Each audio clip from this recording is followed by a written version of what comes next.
One of the biggest heists in British history.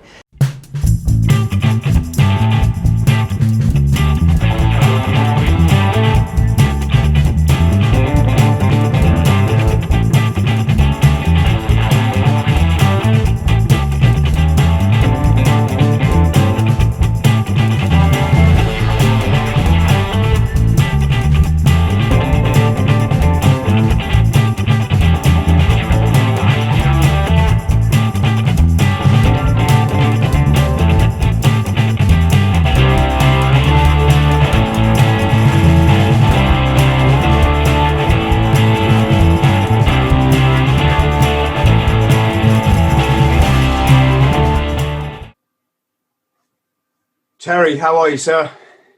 All good, Chris. Nice to be on today. Yeah, you look really well, mate. Just been for a little run and a walk, and then I took the dog out for a walk. So yeah, it's been a great weekend. Spent the weekend on a naughty bus going around London for our new knife crime campaign. Change your life, put down the knife. Went to Buckingham Palace and all the major places in London. It's been a really great weekend. Infused us all.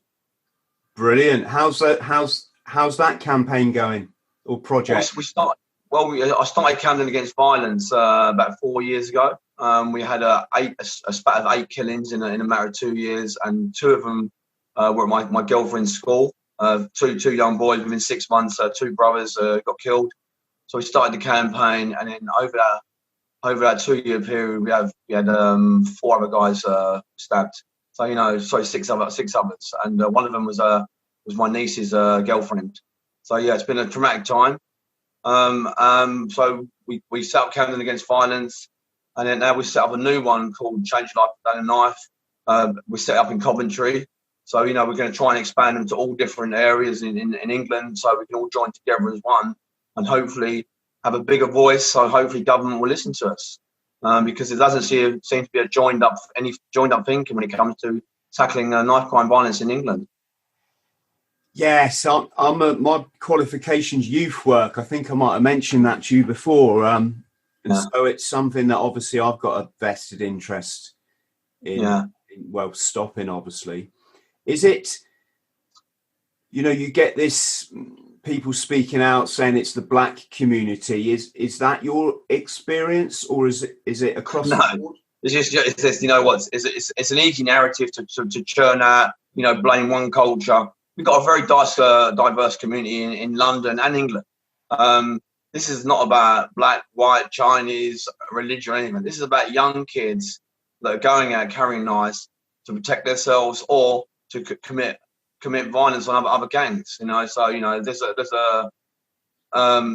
no one particular pocket, no one particular area, one particular group. We've got rich kids stabbing each other, poor kids stabbing each other, but there is a majority of kids that have been excluded from school, who are taking up the mantle of gang culture. They've been excluded from school, so they have no respect for authority, no respect for anybody, and then what they do, they find a common ground with each other, and you see them guys. I speak to them all the time, and the first thing I ask them, "Are you at school?" They said, "No, I was kicked out, I was expelled, I was excluded." They seem to think that they've been marginalised for some reason, and this gives them carte blanche to actually pick up a knife and then start selling drugs and then protect that patch. But it's not just all about drugs. It's not all about county lines. It's economic, social deprivation, education. Everything comes into the equation, because it just isn't gang members that are being stabbed. It's people at bus shelters, people on the underground, people are coming out of pubs. It seems to be an epidemic as simply because people are bringing different cultures into England, and some cultures carry knives. When they get in an argument, instead of articulating a response or a message response or going to the police, the first reaction is to pull a knife. Then normally it's normally not the person carrying a knife that gets killed.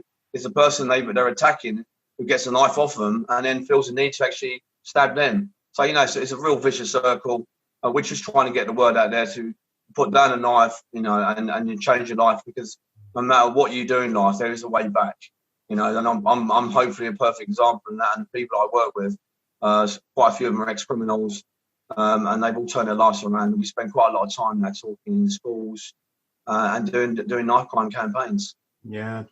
And we're going to come and talk about your fascinating story, Terry. But as far as the knife crime goes, can you give us a rough percentage of men and women that are?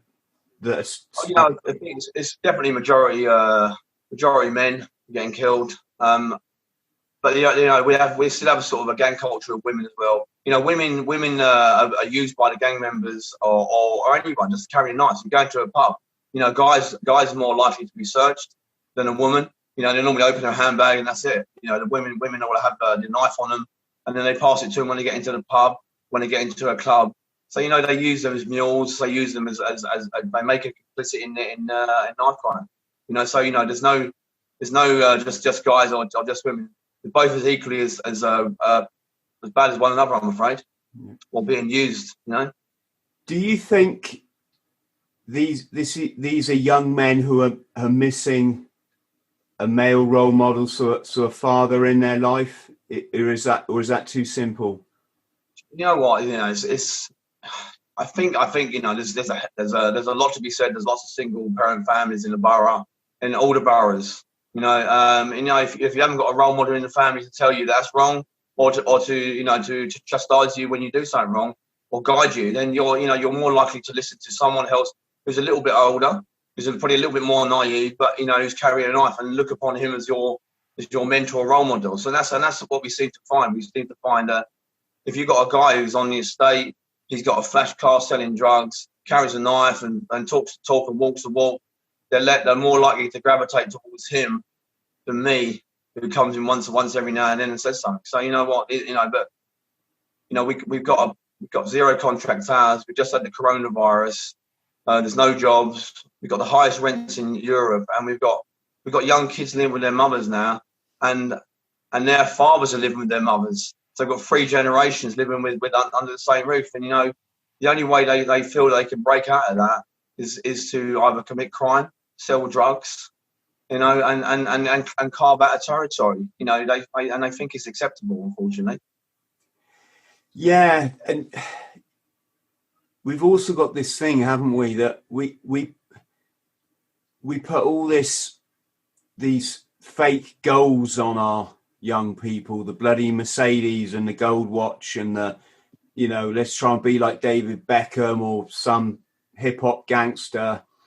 And the reality is, when you're unemployed, you're not qualified to do anything. Education doesn't suit you because that's it. University's not university one for me until I was 30 odd years old, right? Probably closer to 40.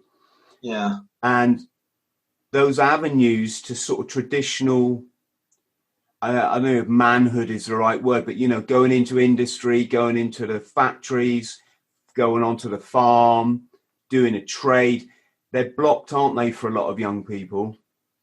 It's also hard work, to go home and study every day is hard work. We seem to have created a culture now where it's okay to go on the internet and believe that you're becoming an internet sensation. You're on social media, you've got loads of followers and you can monetize that. But they all seem to fall into the illusion that they can all do that.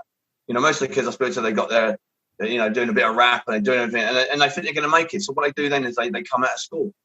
They think they put all their eggs in one basket. Unfortunately, instead of doing some education and doing social media as on the side, they seem to be all now focuses on one thing. Social media. It seems I think we went through a time with Big Brother and all these programs that you never had to earn anything. You just had to act stupid on a program and you'd earn hundreds of thousands of pounds and live it. And, you've only got to look at Love Island and all these other things, and they make celebrity out of these guys and these girls. And, and people want to aspire to them instead of the guy working in being a carpenter, a scaffolder, or working in McDonald's. They look upon that as something that just isn't workable for them. It's just really crazy. There's this magic pot of gold that's going to fall out of the air for them. But unfortunately, we both know that, you have to put the hours in, and there's a lot of hard work to earn a decent wage or starting your own business. And going to university and college, is that first step. Unless you're actually prepared to put the hours in and do your degree and everything else, you know, and get into that, monetize your education, then you're always going to come into the low level wages, and that will then last all your life, you know. So they don't give, you know, they're basically setting themselves up to fail. Yeah, and there's also the fact, isn't there, that when we're young, and I think you and I have probably been there, you operate out your ego, don't you? You know, it's all about you. Yeah. It's all about don't fuck with me, and what does this, you know, look at this car I'm driving, and it's all really unhelpful. No, it's ego, hedonistic lifestyle. You know, it's also about proving yourself as a man in this world. You know, so, you know, whether it's, you know, I know from when I was younger, you know, it was who was the best fighter, you know, who could sell the most drugs, you know, who could rob the most banks. You know, it was crazy. You know, but we you know, that's how we were. We were brought up in a very poor area, and unfortunately, my role models were armed robbers, and shoplifters and housebreakers and warehouse breakers, and I spent my childhood really just learning off them. You know, I never knew about university or college. You know, I knew that I had to graduate to be the best I can at breaking into warehouses, and then graduated. I was, you know, selling drugs and importing drugs from all around the world. And then I came back to England, and we started the Ocean's 11 robberies. You know, we was doing bonded warehouses with police uniforms, dogs, and vans, and serving warrants on them. And you know, that was my graduation. You know, from a young kid to a man, and that's what I thought was normal. It's crazy. Yeah, and I went for a period in my life of being a criminal, and at the time, Terry, it just seemed right for me, you know. Yeah. I know I'm only saying this so people can try and understand the whole situation, but I didn't have any empathy for the people who were going to lose out, you know, the people I was stealing from. It, to me, I'd found my way in life, and fuck you. Yeah. You know, I can see a future for myself now, and I can see myself with money coming in, and I'm not going to say I'm not ashamed of it, because it wasn't a very clever thing to do, and yeah, so I am ashamed. Not that I regret my experiences, if that makes sense, but it was terribly freaking sad. It was sad. It was just sad for everybody involved, but as I say, I just make the point that when you're in that arena, you're not thinking rationally. You think very single-mindedly, don't you? I think you know, if you're surrounded by like-minded people, you're never going to get the opportunity to look at anyone else apart from a pay packet or a victim of your crimes. You know, you never give them a second thought. You know, I've met lots of guys over the years and so, you know, I feel empathy. Yeah, you do feel empathy. You do feel embarrassment and shame of what you did, but that comes years later when you actually psychoanalyze it. I remember being out, you know, day after day, going out, and it was like sport, you know, but it was a necessity. You know, we went out every single day. We was doing the jump ups. We was out robbing security vans, doing robberies, you know, doing everything. You know, we never thought for 1 minute. It was them and it was us. Yes. You know, I was expelled from school. My dyslexia. You know, I was told I was stupid. You know, and I was put into care homes. I was beaten as a kid. You know, I can remember walking into a care home at the age of 11, taken in by my social worker, and said, like, you know, you're not going to go home for a little while, Terry. You're going to have to stay here. And I said, why? You know, and she said, look, just go with these guys. And there was 3 guys and two women. They said, look, come with us and just come around the back. And as soon as I came around the back, they said, look, you're not going anywhere. And then he went whack, punched me straight in the face. And then they all jumped on me, and I said, and they were saying, look, just calm down. I said, I hadn't done anything. You know, all I want to do is go home. And then all they did was kept punching me in the back until I submitted. You know, and it just went on for about 25 minutes. And I was a young kid, confused, 11 years old. My mum just was with my social worker and just walked off. She never saw the beating, thank God. But you know what? This was like, for me, I've never been hit by an adult before. I was terrified, you know, but it just taught me that one particular moment. Like, I hated authority. I hated the system. You know, and from that day forward, I didn't want to go home again because I felt abandoned by my mother. I felt let down by my social worker, and they left me with these fucking animals, you know, to bring me up. And these people were supposed to care for me, and the first thing they did was whacked you know, their system on me, you know. So as I got older, you know, I lasted 4 months there, and then they put me into another lockup. And as soon as I walked in there, it was a place called Ashford, Stanford House, and it was a sort of a wayward house for a lockup for about, I say, about 100 kids, and they're different houses that you lived in. And as soon as I got in there, I was told I couldn't have a bed, I couldn't sit down, I had to stand up, and then I was beaten by the other kids, you know. And it was just beating, fighting every day. And I've come from a normal house as far as I was concerned. And next thing, I was placed in this fucking den of inequity with violence was the only currency that got you what you wanted. So I learned very, very quickly that I had to be so hard and so aggressive to anyone that came near me, just to push them away from me. Unfortunately, they then set me up on my career as a criminal, because people saw that in me and said, you know what, this guy can look after himself. He's only 15. Come with us, you know. And I got older guys coming to me, and I was fearless, you know. I didn't care about anything. And then I found myself being put through windows in warehouses, being taken on armed robberies, and you know what, and you know, the rest was history. I then just entered into the criminal justice system, and then I landed in Aylesbury Prison, you know, which was for me the over 21s, and I this is where I done my apprenticeship. You know, I met so many people. So when I did come out, I wasn't going to school. I wasn't going to get an education. I was going to go and take on the world. I was going to take everything I could, you know, and that's exactly what I did. And because I felt it owed me a living, you know. But, you know, as I look back on it, you know, I was just lazy. I was probably the most laziest person that you could imagine. I couldn't be bothered to go to school. You know, I had dyslexia. I could have pushed myself. You know, I didn't want to go to work when I left school. I saw people going to work, and I you know, I convinced myself I didn't want to join the rat race. But, you know, basically I was lazy. You know, that was it. You know, there's no other excuse for being a criminal apart from being lazy. You know, I was beaten. I had all these things happen to me. But you know what? So were the other kids in there. They got beaten. But they all went on, and most of them went on to have productive lives, good jobs. I chose this life because it was the easy one for me. You know, there's no excuses. I'd never ever say that, you know, that I'm a product of my upbringing. But, you know, the violence and what happened to me made me an animal. There's no doubt about that.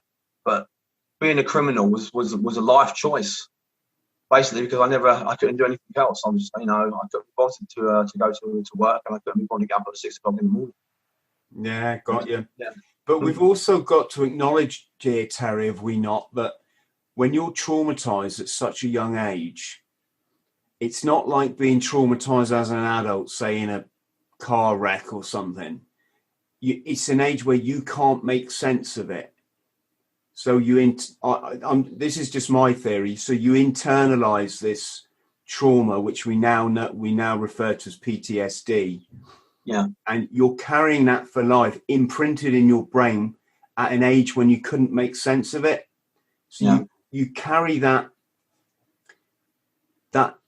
sense of, well, it's a sense of lots of things, isn't it? Confusion. I bottled it up for years. You know, I normalized it as if it was normal, you know, and it came out in so many different ways. Most of it came out in violence, anger, self-medication. You know, at an early age, I was smoking puff. By the age of 16, 17, I was sniffing cocaine.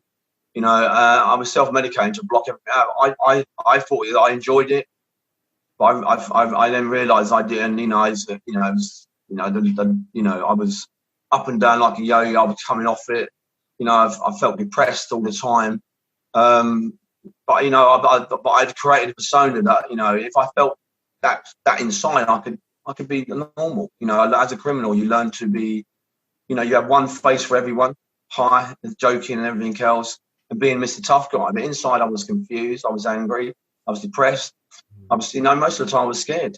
You know, but I could never show that. You know, so I was always the first one in on a robbery, the first one in on a fight, the last one out. You know, I was, you know, Terry, you could really rely on me.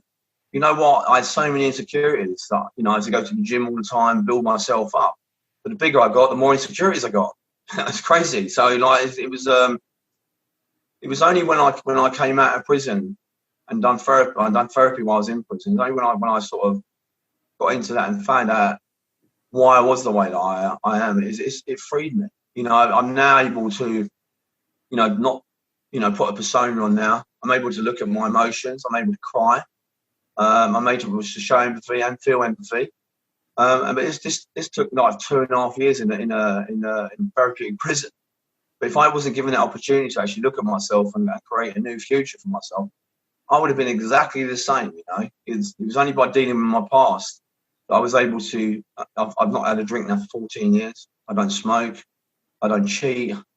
I don't take any drugs. You know, my life is so fulfilling. You know, I've even found faith. So, you know, all in all, I learned that by dealing with it, you know, by talking, you know, that I was able to get it all out. You know, it never goes. You never.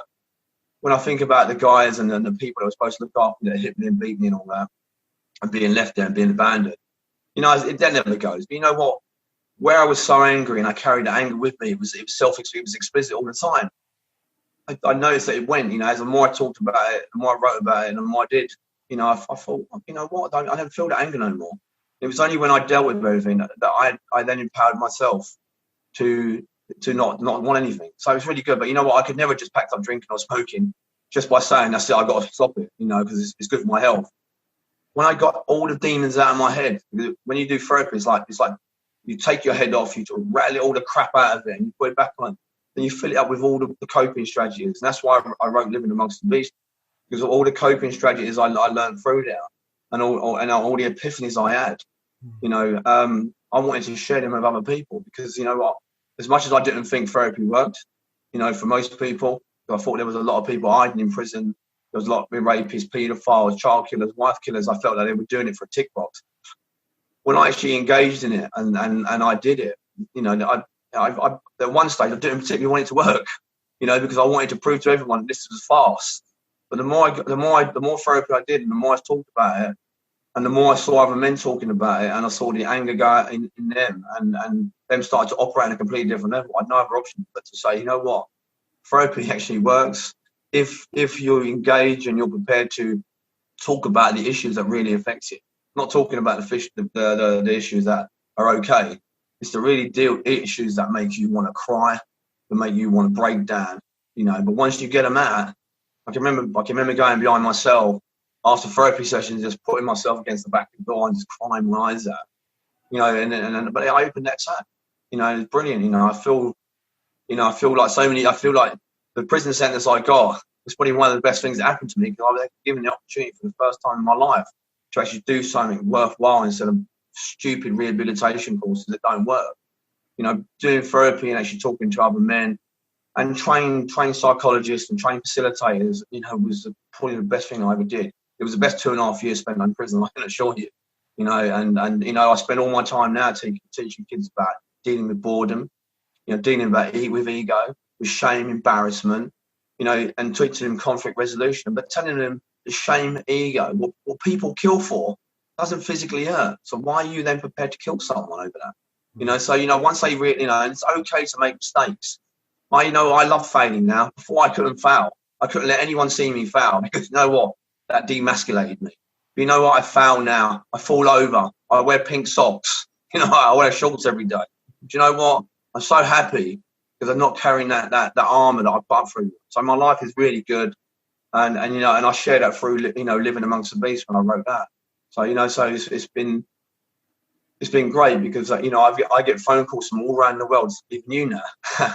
And, you know, people asking me, you know, to empower themselves, because these people were monsters to me. Even when I think about it now, it makes me angry and it makes me want to cry. You know, I'm a grown man, because I always see these people as these big monsters.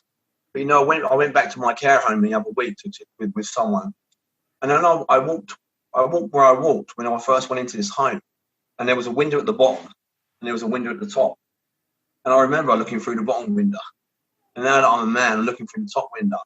And these guys were this big, but they were still bigger than that bottom window. And now I look upon it, they're not monsters anymore. They're not bigger than me no more. But I was afraid all that time. It's only when I went back there and dealt with it. But I now spend my time I now understand why people say who've been abused, sexually abused and everything else, that I don't want to confront it because, you know, I'm scared. And I say, well, they're old people, but they're not old people. In their eyes, they're still that little kid. These people, they're monsters, you know, and they never lose that until they actually confront. So now the good thing is I've empowered so many people, especially women as well, and men who've been sexually abused, because lots of men get sexually abused but never report it. They've actually gone now and they're seeing their abusers for exactly what they are: insecure, insignificant, manipulative deviants.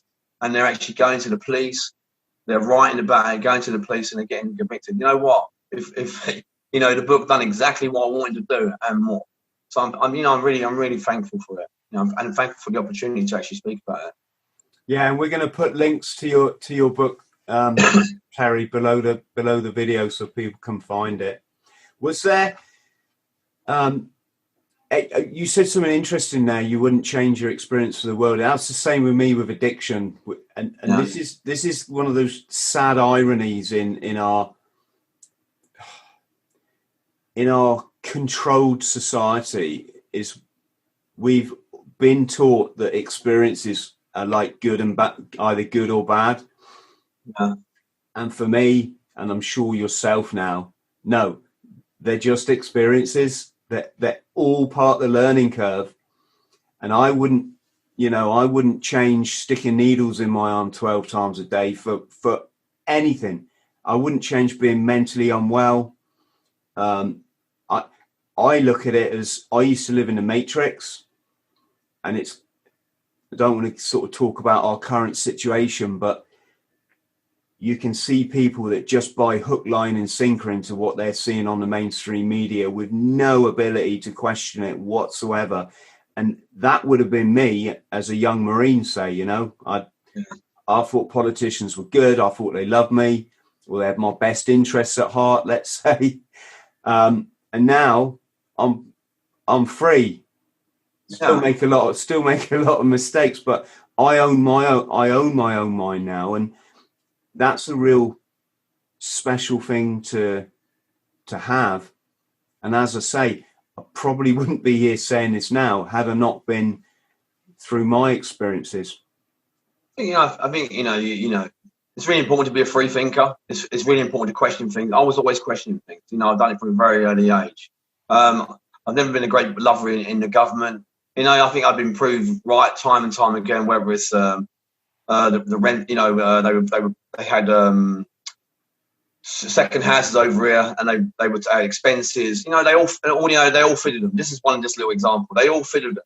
You know, and you know, at the end of the day, they said, okay, look, we fiddled thousands and thousands of pounds here. One MP got arrested and put in prison. You know, made an example of, and all the rest paid it back. You know, if we take that analogy and put it onto the criminal side, you know, and an armed robber got done for that, and I said, okay, listen, he's just got done. What I'm going to do, I'm actually going to say, look, I'm sorry for what I did, and I'm actually going to try and get the proceeds of what I nicked from all them other robberies and give it back to you. They wouldn't accept that. It's crazy. But we seem to have one rule for them, one rule for us. Unfortunately, if you know about how government works, it's really important that we can't afford to have a day off. You know, we can't afford to get sick. We can't afford to get ill. Otherwise, the trains won't run, the cleaners won't come, and nothing else. So they keep us a pay structure. You know, £8 an hour. Can you believe that? And these MPs are on £60,000 a year, and some of them 100. And they also get all their expenses paid for them. So they're on £140,000 a year. We get a measly £17,000 a year when we're working, or you know, worst case scenario is £30,000. We got taxed. We got to pay our mortgages. We got to pay everything. So we can't even afford to have a day off. And this is what they do. They keep the low level down. And when you start seeing it for what it is, you start to realise, you know what? No one really cares about us. You know, all they want is us to actually adhere to their mortgage system, their tax system, and everything, so we can perpetuate their lifestyle and their lives.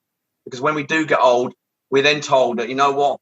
You spent all your lives, you know, building that your home and everything else. You can't even give it away. You can't even give it to your family without paying inheritance tax or whatever. You know?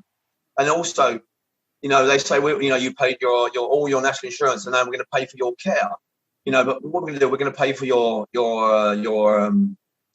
medicine, and we're going to pay for your operation on the table. But we're not going to pay for your aftercare at the home where you're going to go in. So now you've got to sell your home. It took you 35 years to acquire, And now it's going to go in a matter of 2.5 years because it costs £1,000 a week to actually put you in a care home. And that's what we have to adhere to all the time. When you start seeing it unfold, it's a case. I don't know if you've had insurance, car insurance. You have to get house insurance, car insurance, and every sort of insurance. You say, well, you know what, a tree fell on my car the other day because of the winds. Can I get it replaced? They say, no, it's an act of God. The rains come down and flood your house. No, sorry, it's an act of God. So, but you can't drive a car unless you get insurance. And you tell yourself, the reason I'm doing so, if anything does go wrong with it, they're gonna pay it out. You spend fortunes and fortunes on insurance, house, car insurance, and the minute you want it and they want any help, they say, I'm sorry, it's an act of God. This is the world we live in. We're just getting taken for a ride, taken for granted. But we wouldn't have it any other way, yeah? Yeah. Well, the BBC licence fee is a prime example of that, isn't it? You've got the basically corporate criminals that brainwash society with all their lies, and then they make it illegal not to pay them. So this thing I'm always saying, I used to say about this country, but of course it's not just the UK. It's just the whole kind of Western system, isn't it? That there's always someone trying to take your money for doing fuck all. And I think when it first started, the BBC, I think it had all good intentions of bringing news from all around the world. It was great. I think, like anything, everything gets corrupted. I think it's a corrupt organisation. I think why and also it's actually a propaganda machine for the government, unfortunately. Yeah, again, another one. They can't. It's supposed to be free press, free government, free television. Yeah, but you know what? If the government are paying you £35 billion a year, you're not really going to say anything bad about it. You're going to perpetuate their narrative. And you look at the press in this country. They say it's a free press as long as it agrees with the editor and the person that owns the paper. So how's that free press? Yeah, you've got right-wing papers, left-wing papers, middle papers, but not free papers, unfortunately. Yeah, I've been talking about this a lot lately. And until we address the money system, the money system we have is one of pure evil. It's all this interest and inflation and lending out money that doesn't actually, it's not backed by gold. It doesn't actually exist. It's just zeros and ones or numbers on a computer screen. Until we realize that these fuckers, they're playing all of us and nobody questions it. And everyone is tied into that system. Its tentacles corrupt everyone through capitalism and all these, other. We've got quantitative easing. We've got austerity. These are all words that they throw at us to actually say, you know what, we are going to take everything back off you. We're not going to, we spend hundreds of millions, if not billions of pounds this year to do the roads, to do this education, to do the NHS and everything else. And then we spend all the time trying to fight the government because they want to shut them down. It just doesn't make sense. If I go on my roads, I can guarantee by the time I get to the end of the roads, there's 20 potholes. So where, it just beggars belief where all this money goes. You go to I go on the motorways and I go around here and there's so much work going on the. There's lights on every corner, being like, they're supposed to be digging up the roads. I never see no workmen. They just made my street into a sort of pedestrianised zone now. And what they did, they put a concrete board all the way along so a bike can drive up it. So a push bike can go down the wrong way of the street. And now where it was flowing really well, there's a traffic jam every single day. And we've got a school across the road and they have a traffic warden out there every day saying you can't park there because of the fumes for the kids. And now it's backed up from the minute I get up in the morning to the end of the day, 7 o'clock, with cars that can't come past. And the fumes are crazy. So you know what? They just seem to spend money on stupid things all the time and nothing that actually benefits the kids in our community. We should be investing all that money into youth clubs, social housing, and things that are going to enhance the kids' lives in our communities. But all they want to do is they just want to do things that actually benefit themselves. So unfortunately, that then comes at, they've all got 3 houses in London and they got 1 in the Cotswolds. This is our government for us. And then they tell us that we're going to help the old people in our community by giving them actually 2p on their heating bill this year. you know, and you just think, fucking, they actually live in the real world. And the funny thing is, we actually eat it up. We actually say, you know what, they just gave us 2 pence in the pan on our eating bill. Crazy, isn't it, eh? You know, and when they put the living wage up from 6 quid to 8 quid to 9 quid, you know, you can a living wage. It costs like, I think it costs 8 quid for a pint now. So you work an whole hour for a pint. You're doing 10 hours a day, and you can just about fill 5 pints, and you can't even afford to buy your missus one. It's crazy. I just think, you know, I remember, you know, as when I was younger, you know, 100 quid used to buy me like my rent, a room, and I could go out for the rest of the week. You know, 500 quid now, what does it get you? It doesn't get you nothing. Yeah. You know, it's crazy. And even crazier is people keep voting for this system, thinking that you got red and blue, that they got, you know, they're going to do something different for you, not realizing, you know, the Labour, whatever name this party could, they all work for the money mafia. Of course they do. And I have refused to vote, Terry. The only one time I voted in my whole life was when my mate who lived with me ran for the Green Party, because I'm a loyalty runs big in me, right? So I went and voted for him. But people can't see they're voting for their own slavery. And you know what, you know, if we you know, we've heard the expression, you know, if you do the same thing over and over again, you know, and expect it to change, you've got to be mad, didn't you? And we look at a system in this country, yeah, that all it says is you vote Labour or you vote Tory. That is it. There's no choice, you know. Or you know, we had a Tory government, a Labour government under Tony Blair was one molecule away from a Tory. Margaret Thatcher said the best thing that ever happened to this country was Tony Blair.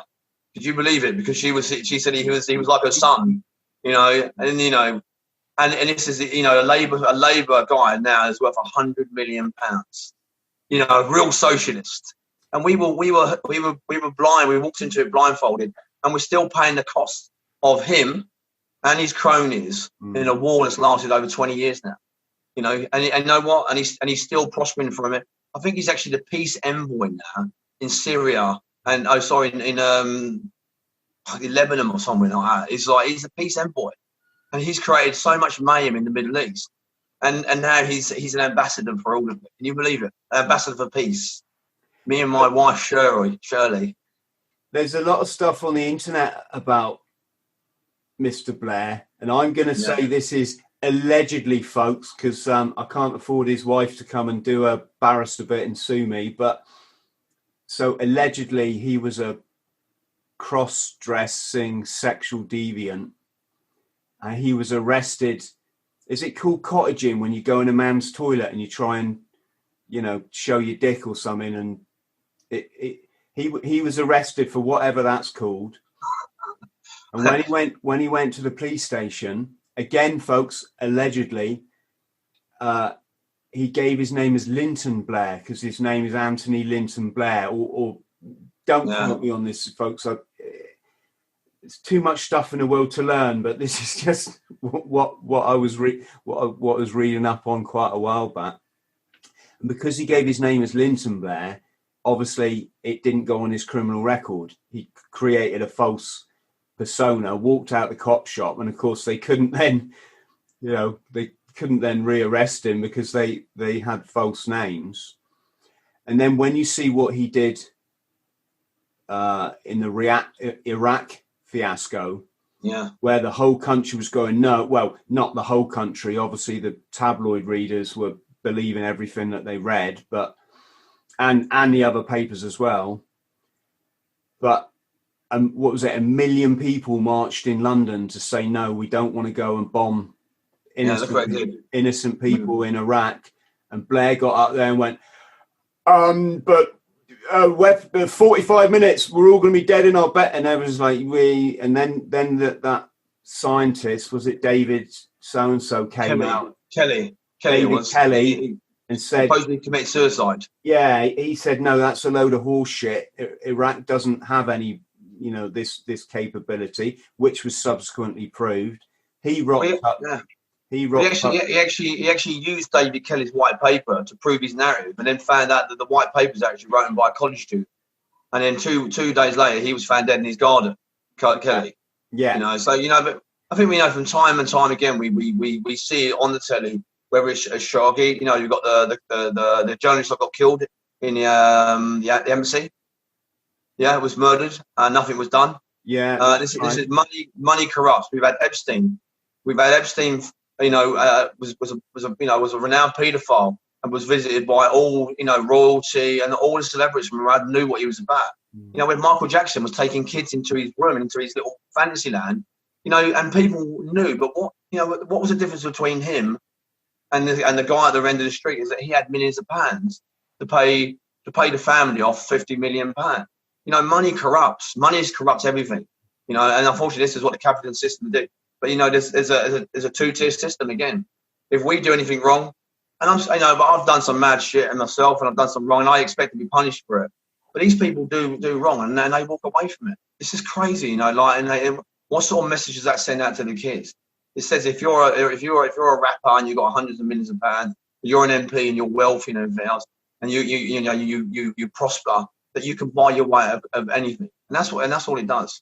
You know, we have an internet now that, you know, you can go on. You know, that you go on the dark web. I don't know if you've been on the dark web. If we imagine the web as an iceberg and it sticks out that much, this is what we see on it. You know, Google, Apple, everything else, and then we look underneath it, and then the ice thing is like a mile deep.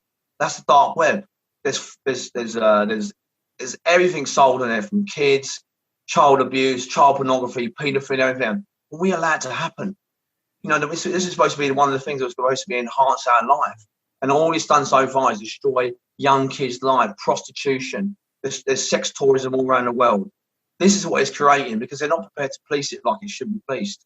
You know, I'm all for free enterprise. I'm all for free love and all for free speech.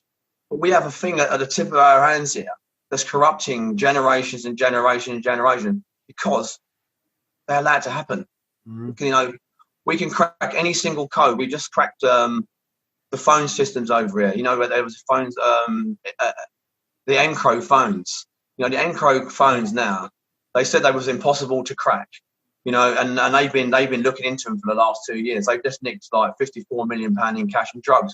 Great, because they've taken it off the street, which I'm really pleased about. Organised crime, they've dismantled it, which is great. But if they can get into that, why can't they get into the dark web? They've got every single police force and every single FBI and everything else, and they can't crack that. You know, this is crazy. Every now and then you'll see what someone getting arrested, whether it's Silk Road or something else, for selling hundreds of millions of pounds worth of heroin, coke to these kids and sending it to their front door. Where were these people that were supposed to protect us? You know, this is crazy. You know, I go down Camden Town all the time, and all I see is people selling drugs on the street. And you know, I don't mind a bit of puff. You know, when I was younger, and I don't think it's going to be that bad, but it's still a gateway drug. And it's, you know, and if you're going to buy it, it should be underground. But they sell it openly down now, and the police come around once every 6 months and say we've made a massive impact by nicking 2 people. You know, and they wonder why they're down there in their droves, these young kids selling drugs, because there's just not the will to actually go down there and stamp it out, because they're too busy coming to my house for fucking parking ticket. You know, because now all they're doing is, you know, we don't create anything in this country anymore. The only thing we create is fucking parking fines. Every time I go into a car junction, I get a fine. If I speed more than 20 miles an hour, I get a fine. You know, I think I've had about 800 quid fines in the last year, and I don't even know the signs. You know, they change the signs every week, and all they're doing is that, you know, we are the best at services in the world. We don't manufacture everything. So what we're going to do now to create a whole new revenue stream in this country is to find the life out of everyone. And it's just crazy. You earn it, they fine you. It's crazy. It's just mental. When you talk about the iceberg, Terry, it also makes me think of this thing that's going on in our celebrities and Hollywood. Yeah. You know, this agenda, which is clearly to corrupt everybody, especially the minds of our children. All this satanic shit that they put out, all this bloody, you know, a celebrity does that. The next thing, he's got the biggest chat show in America. And that's all in plain sight.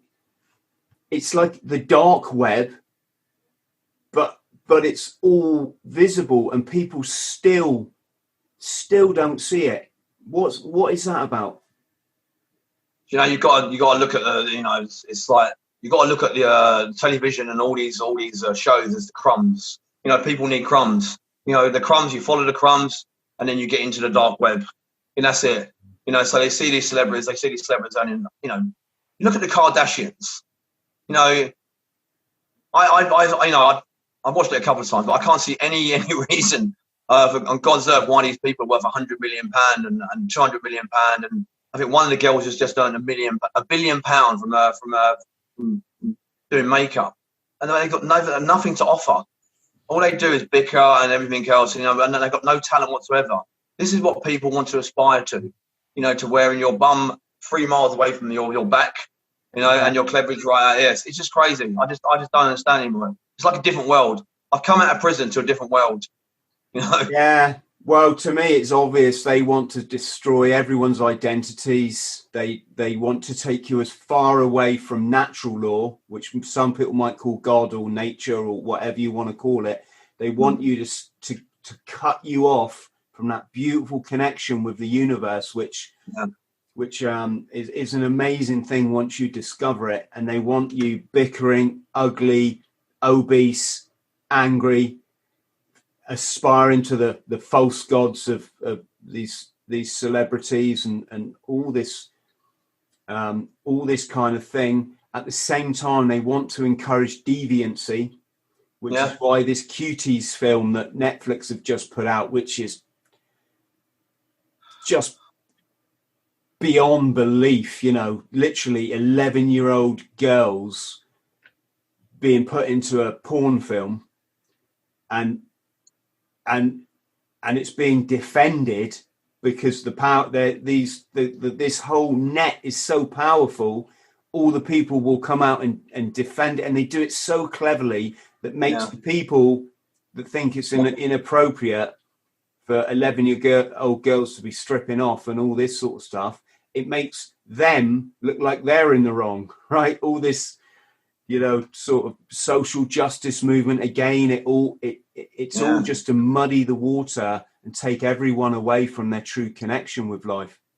You see, you know, you see big corporations, you know, you see all the clothing manufacturers and everything else. You know, what do? They couldn't sell their products. So what do? They sexualize young kids. So what they did, they got boob tubes, they got shorts, they got, you know, everything. And what they've done, they brought everything down to kid sizes. Now the kids can dress exactly how the mums and have people to go clubbing. Got a little girl in high heels, makeup, boob tube, and a little miniskirt going out. You know, what does that say? It says, you know what, we can't sell this. You know, I outsold it to this generation now. So how do we monetize the next generation and use them and sexualize them straight away? Let's make it in their size. Can you believe they actually do this? And then they say exactly what you just said. They start complaining about it and say, you know, well, this is really wrong, you know. And then what they do then, that publicity then goes out across the world, and then all of a sudden every little girl wants to dress like that.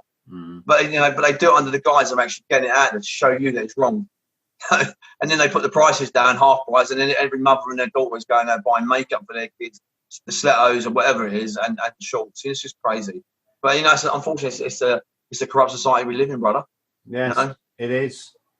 I saw it when I was in prison. You know, the gateway to the world was through my television. You know, I saw, you know, all the immigrants coming over on the boats. You know, I saw little kids. You know, I remember that little kid. I think his name was. He was dead on the beach. Little kid in a red T-shirt. I remember writing a poem about it. You know, and you know, these people were running away from a war that we created. And what we did, we let them come over on little dinghies. You know, we never had the courage to actually take these people and put them on fucking dry land, you know, put them somewhere safe and everything else. These are little kids. We let them die on the beaches, surrounded by crisp packets. You know, and we say that we're a caring society. You know, when you know, most of the wealth, you know, I think, you know, 3% or 9% of the wealth is 3% of the population. You know, this is crazy. We could wipe out poverty around the world by just taking that money and actually using it. What can you do with 20 or 100 billion pound in the bank? Why can't you just save all these countries from you know, feed these countries? We have to sort of, there has to be something in the future where we say, you know what, you know, we encourage prosperity, we encourage entrepreneurialism, but you know what, you know, you can't leave this in a bank. You can't make yourself so powerful that countries will bow to you and that you come into their into their land and build castles so you can then bring kids into that place and abuse them like Epstein did, you know, in Mexico. You know, we have to stop this craziness, you know, and you know, I just hope it's in my time. I hope I live to see all this, because all I see is it getting worse and worse. Are you familiar then, Terry, with this Q movement? QAnon. It's this big wave in America of people that, and again, for anyone listening, I'm not making any judgment. I'm just saying what I understand of people that believe Donald Trump is a man that is how can you say, he's like the front person of an organization of top military brass and the like that are exactly against what we've been talking about, and that are out to dismantle these slavery rings and all the child stuff that goes with it, to realign the monetary system with respect to taking the greed, the interest, the profit out of it and making it just more of a system of exchange. And it's interesting. I was sent a lot of intelligence yesterday, and I'm going to be honest, it's very difficult to understand. It's quite technical, and there's a lot of like acronyms and stuff in it that you would only know if you've been doing this a while. And they're saying that when you see President Trump travel around to see these world leaders, he is in fact getting them to sort of kowtow isn't the right word, but to submit to this system that he's trying to implement. Are you familiar with any of that? No. You know, I think anyone who tries to enter a system that helps. It's got to be good. You know, even if it is disguised as the devil. You know, as far as they're concerned, you know, they've demonized Donald Trump. You know, he's. You know, I don't really follow Donald Trump, but from what I've seen of what he did, you know, with unemployment and everything else, it was growing. You know, so you know what, you know, I'm all for having businessmen run a country, because politicians have fucked it up forever. You know, we've had people come out of university, they've got good educations, they've got, you know, rich family, rich parents, and they've got pedigree. And they come on and they think they can run a country. You know, I think we need people, not necessarily like Donald Trump, but, you know, he seems to be the man at the moment that they're all picking on. You know, people that actually will make the country run as productively as they can, and give that wealth back to the people, whether it's employment, whether it's in housing, whether it's in healthcare, whether it's anyone that does that is, in my book, is a great person. You know, that's going to help the common man. I think he's gone around it the wrong way. I think he's alienated certain cultures in America, the Mexicans, you know, the blacks. But it wasn't good before he took over. You know, I thought when Barack Obama took over, I thought that he was gonna really shake it up, but he never. He was just a sheep in white wool, as far as I was concerned. He never done nothing. He done exactly what he was supposed to do, was to figure it. You know, and then he's got the audacity to actually start screaming that Donald Trump is doing all his bollocks. You know, so you know he never done nothing. You know, Nelson Mandela was a great example for me. You know, he came out. You know, he stopped the war in South Africa. You know, by giving out the word peace. You know, let's love each other, let's forgive, and everything else. And I expected so much from him. I love Nelson Mandela, and I love everything he stood for. I went on Nelson Mandela marches, free Nelson Mandela. I thought what he did. You know what? He still never left the legacy of what I thought he was going to leave. You know, I thought that he was going to take all them shantytowns and fuck them off, and actually put proper housing developments on them. He had an opportunity to change fucking South Africa and the world in our eyes. But what did he do? He made a massive compound for himself and his family. He put people in control that were corrupt, you know, and he basically became a figurehead when he could have done so much. And I think the same was for Barack Obama. He could have done so much and done so little. Yeah, again, these people arrive in positions of power for a reason, and it ain't for me and you, Terry, is it? You know, it's not. the Nelson Mandela, one of the first things he did was spend millions of the taxpayers' money on fighter jets, right? Yeah. And I'm not suggesting he decided to do that. It's this system. He's there for a reason, and it's not for the good of the people. With Obama, for me, it seems quite black and white in as far as he hated the racism he was subjected to as a black man in America, knowing that in himself he's quite an intelligent guy and he's equal to everybody. And I think he went to the dark side, literally went to the dark side in order to get his puppet position, to make up for his lack of ego, loss of identity, and his actions while he was in power, the continued drone strikes and all this, the taking away. Yeah. Do you know what I've got? These are my grandkids. Yeah. I've got Laurel, Freya, it's a Norwegian name, Emmanuel, and Shemi, yeah, and Robin. You know, we've got a mix. We've got a very diverse family. It's all mixed race, mixed cultures, and everything else. You know, I say that we don't see colour, but you know what? There's a lot of people in this country still see colour, and they're still racist, and they're still bigoted. You know what? I know from a fact from our family and lots of families that I know in my area, we don't necessarily see colour. We just see the kids and we see people.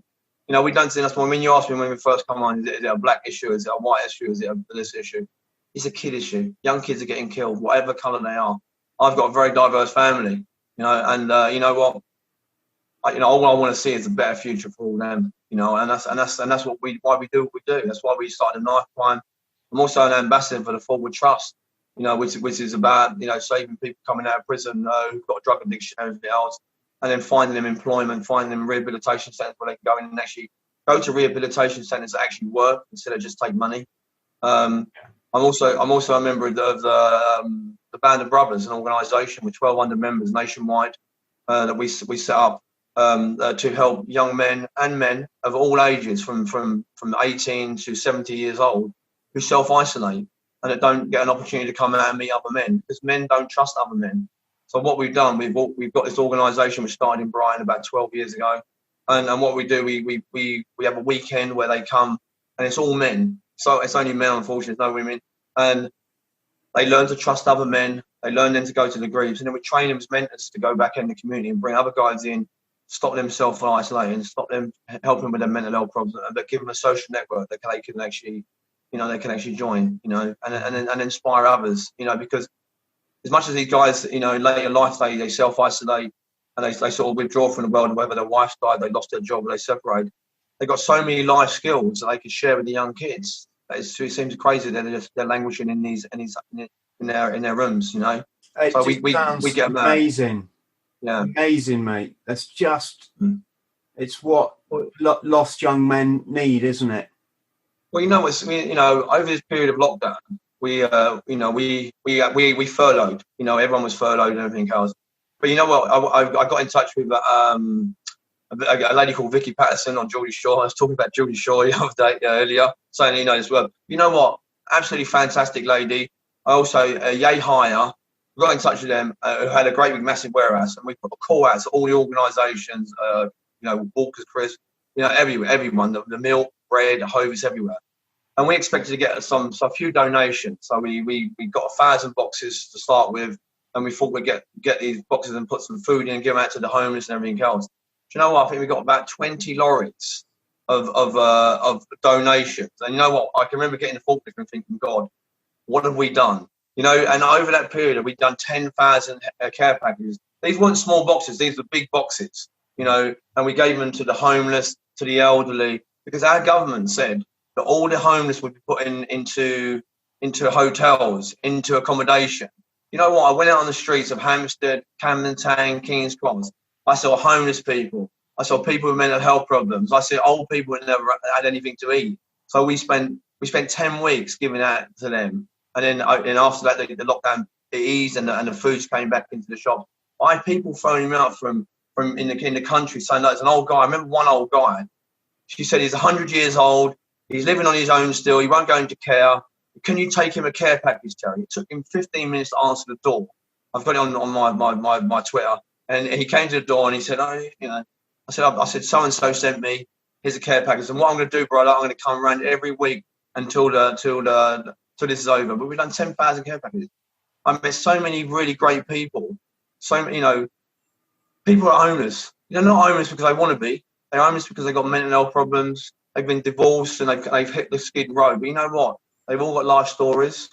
You know, they've all been there and done it. You know, and all they need is an opportunity to get back. But we seem to, you know, I was down in the city the other day. As I said, we've done a knife crime, and I watched all the coffee shops and everything else. I see everyone with their coffees and lattes, £5, 6 fucking lattes. And next to them, I saw people begging on the floor, dressed in dirty rags, clothes. And, you know, this is a society that we you know, that says that we care for our people. And these people were starving on the fucking streets. They were dressed like tramps, you know, literally, you know, and then you've got people spending £10 on a latte. It just really beggars belief, you know. So I'm being a born-again Christian now and being someone that wants to give something back. We spend all our time helping the community and going out and doing this, whether it's painting old people's houses, their front doors, or helping with knife crime now. I get so much satisfaction from giving instead of spending a lifetime from taking. So you know what, you know, so for me it's about trying to install that sort of ethos in our kids nowadays. You know, don't wait for it to come because it ain't going to come. You know, the gangs are going to be there, okay, but nothing's going to come and land in your lap. It's really important you get out there and you come and you start helping, because you know what? You know, when you say that, you know, come to me and let me do the rest. You know, I don't want for nothing. You know, since I became a Christian, I don't want for nothing.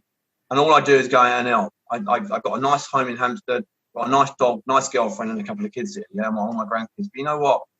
I never have to worry about money or nothing. You know, because I don't drink, I don't smoke, I don't go out. You know, I don't put myself on any stress. But the more good work I do, it doesn't matter. You know, I'm not. You know, I had a young guy. He's 42 the other day. I see him every single day. He's got 2 lovely kids that go to school across the road from me, and he was a bundle of laughs. You know, joy. This guy, Elvin, his name was, and he got diagnosed the other week with a tumor in his lung, and the tumor had gone to his brain, and he had stage 4 cancer. You know, in the space of a week and a half, he's died. He's 42 years old. You know, so I have to say, you know, I'm extremely lucky I am to be here. You know, because it could be so much worse. You know, so you know, I thank every day. You know, bless God that I'm here. Yeah, and it's called gratitude, isn't it? It's an essential part of living a balanced and fulfilling life. Terry, what point did Jesus come into your life? Was it like a sort of seminal moment, or was it a gradual thing? I think I've always had a belief, but because of the life I led, you know, I couldn't walk into a church, so I'd probably catch on fire. You know, you know, I think, but you know, I remember going to prison on this sentence when I got my 8 years, and you know, I've been extremely lucky. I've been knifed, I've been macheted, I've been stabbed in the chest, I've been stabbed in the back, stabbed in the leg, I've been shot at, and I've never died. You know, so I always felt I was blessed. I always felt there was someone looking after me. You know, and I just looked at that. But then I went into prison, and there was one part of the cell that the sun shone in, and there was a cross there. And it was the only part of the cell. It was like a layer of light. So I picked up the cross and put it around my neck. You know, on that whole sentence, I had nothing but good luck. I never had no fights. I then got assessed to go to Grendon because I was a little bit off key because I tried to escape. I ended up knocking a police officer out when I went to production. They said, Terry, you're a nuisance, you're a demon. You know, so we suggest that you go and do this therapy. So, you know, I done it. And you know what? I felt I was blessed all the way through them because I met some of the probably most dangerous men in England. You know, there were child killers, there were serial killers, people that killed their whole family. And I came through that unscathed. You know, so I'm very fortunate. You know, and that was the darkest place of my life ever. You know, I remember trying to go to church and I thought, you know what, I'm not even going to go to church. How the fuck can God come into this place? This place is just so evil. And then I thought, no, I'm not going to go. And then I left there, and then I went to a Spring Hill. And then I for some reason, I walked into this house, and I walked upstairs, and it had a loft. And in that loft, it had a church. And I walked in, it had stainless glass windows, a loft. And it was the most comforting, beautiful sight. The light was coming in. It was really peaceful. And I had a moment. I just cried. That's great. You know, but I can never ever understand what happened. You know, and I spoke to my daughter after. I said, you won't believe this. I had a moment. I just felt this really, really, it just was crazy. And then I ended up, you know, I spoke to the people and I was running the church, and I said I had this moment. And they said, like, you know, great, you know, would you want to get baptized? And I said, you know what, you know, I've done so much wrong in my life. And they said, you know what, God has always said, you know, come to me and let me do the rest. And I can remember I had a full submersion with my 3 girls there. And it was just wonderful. It was just so great, you know, I fully submerged. I came out. And since that day, I've tried to lead a completely straight, honest life. That was the moment I said, you know what, with the therapy I did, which helped me immensely, and the other ingredient was faith, you know, and I had no other option. You know, I have to go straight. I have to lead a straight life, because the minute I come off that path is the minute I lose my girlfriend, my home, my kids, and my freedom. And that's what if you follow the philosophies of Jesus, you can't really go far wrong. No. For me, Terry, it goes all the way to the end, though, is I'm prepared to die for what's right, because that's what Jesus did, right? He knew. Again, it relates to this current situation where he said, "Bless them, Father, for they know not what they do." That just sums up modern society for me. All these people wandering around, not a clue what's really driving what they're seeing in their mainstream media. And yeah, I'm just a man of principle, and I don't know if I call myself a warrior, but I mean, an ex-Marine. I don't know. I just think that you've got to stand up. You've got to see the world for what it is in its entirety. You've then got to stand up for what's right, and you then got to be an example, especially if you're a parent, and they will come for you. Because they came to Jesus, didn't they? They will come for you, and you got to be prepared to pay, in some ways, what is the ultimate sacrifice. But in other ways, when you realise, you know, we're all carbon molecules, we'll go back to this beautiful planet, and then we'll come again in another beautiful form. It might be a part of a rock, but the story of Jesus is very, you know, a very powerful one. And to think that if he existed, and I won't profess, you know, I don't think I'm going to find out in my lifetime. He came to me at like my worst moment. His face in that torture and that suffering that he was put through.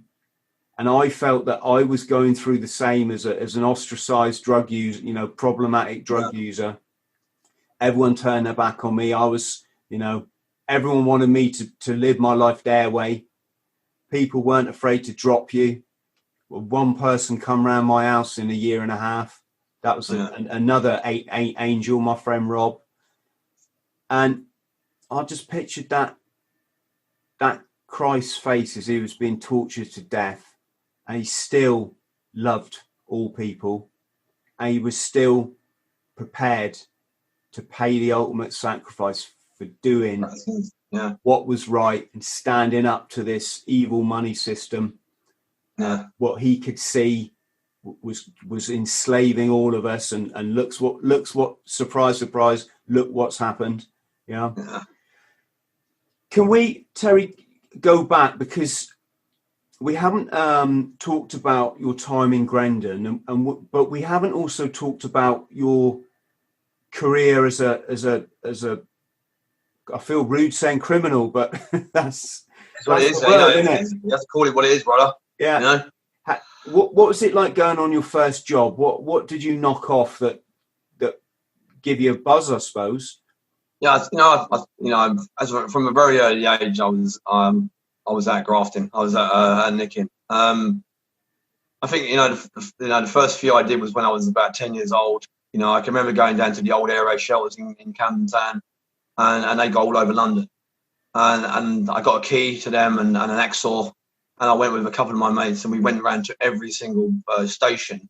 And first there was an adventure, and then I noticed that on every single train station there was a cigarette machine and a chocolate machine.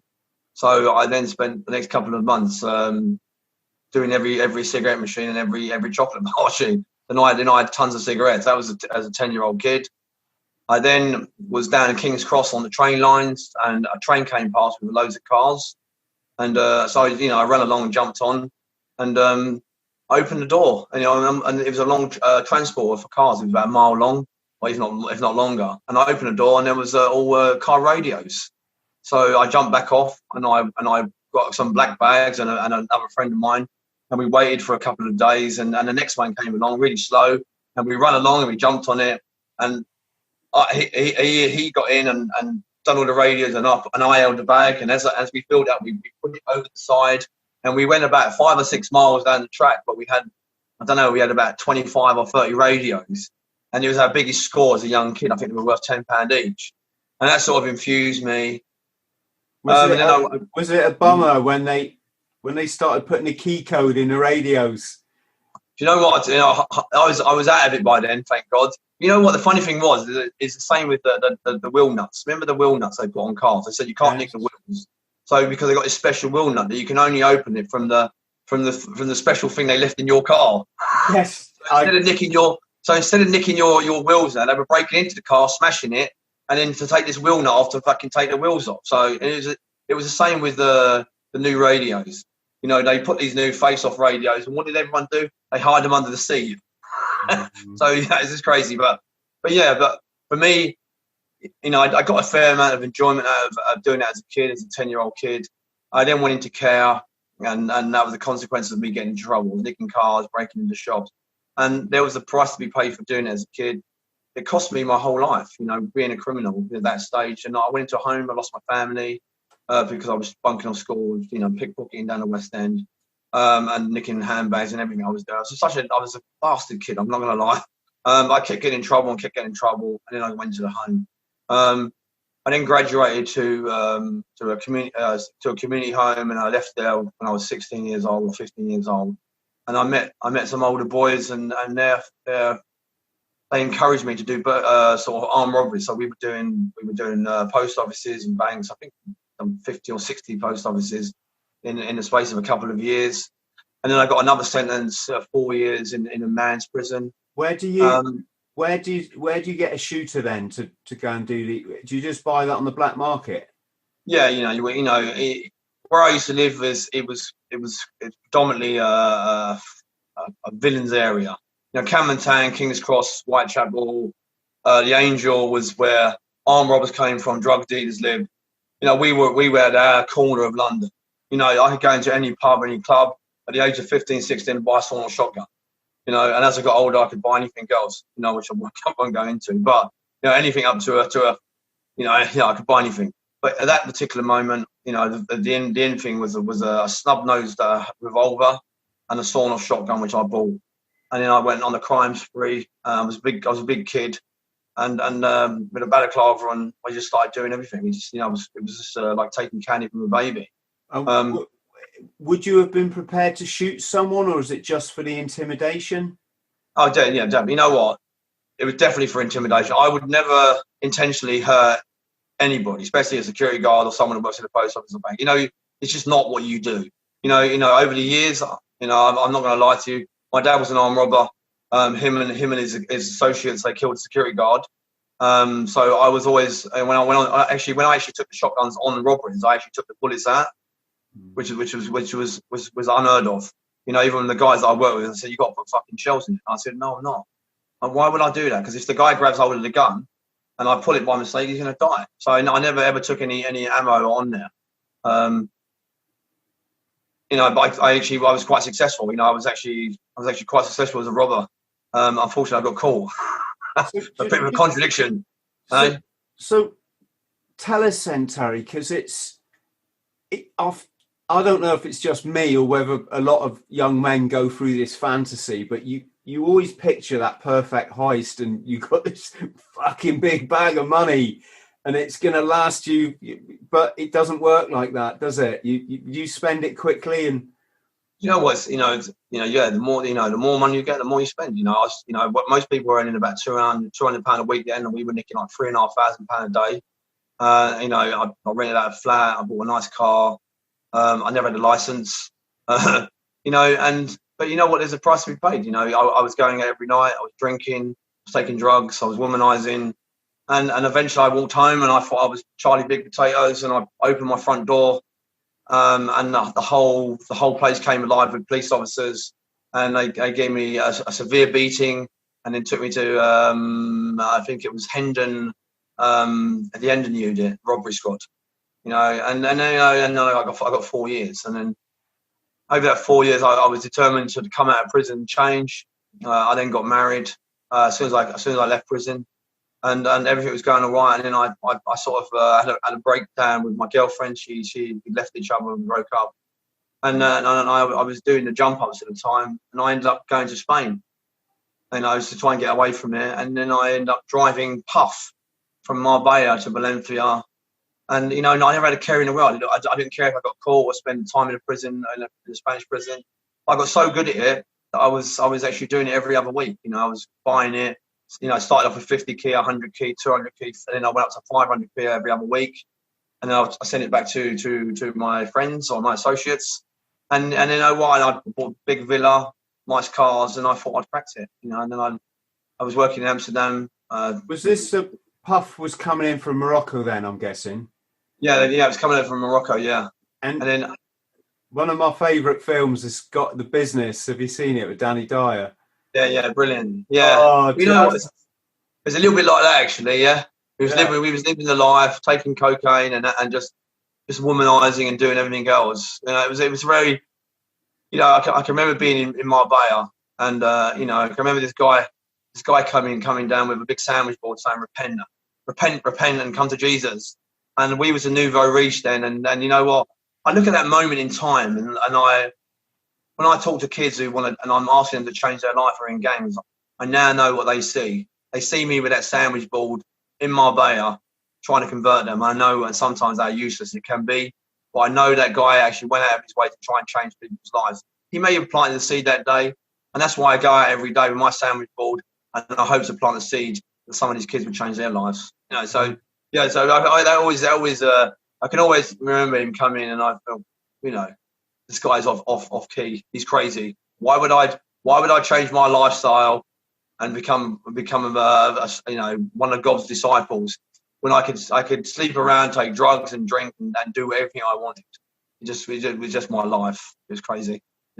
Reminds me of a time I was on a ship for a year, and us 12 Marines went ashore I think it was in Germany, in Bremerhaven, and there was a load of nuclear peace protests, peaceful peace advocates on the harbour, and they were trying to hand out leaflets about CND, a campaign for nuclear disarmament. And I was so young and naive, brainwashed obviously, because it was back then I used to watch the news and stuff. And I remember just pushing this fucking guy out of the way, thinking I was so it was my right to, what's he on about? We need war. We need these weapons.